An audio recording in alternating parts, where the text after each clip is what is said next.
Hey there, BMX enthusiasts. Today I've got an exciting new product to review for you, the Crossea 18/20" Freestyle BMX bicycle for boys, girls and beginner level rider.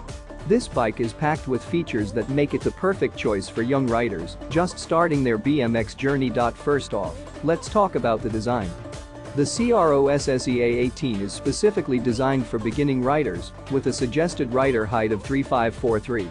The frame is made from strong high-10 steel, providing reliable support and long-lasting comfort for young riders hitting the streets, park, or trails. The drivetrain features an easy-to-ride 152mm one-piece crank with a 32T chainring, along with aluminum U-brakes and hand brake levers for precision speed control.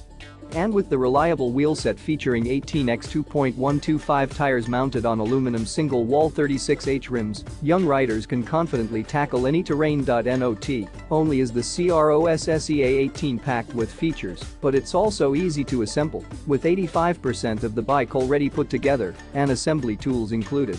And to top it off, it comes with a limited lifetime warranty, providing peace of mind for both riders and their parents. So if you're looking for the perfect first BMX bike for a young rider, look no further than the Crossea 18/20" Freestyle BMX bicycle.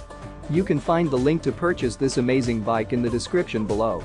Don't miss out on giving the gift of BMX adventure to the young rider in your life. And remember to like, subscribe, and hit the notification bell for more exciting BMX content. Thanks for watching.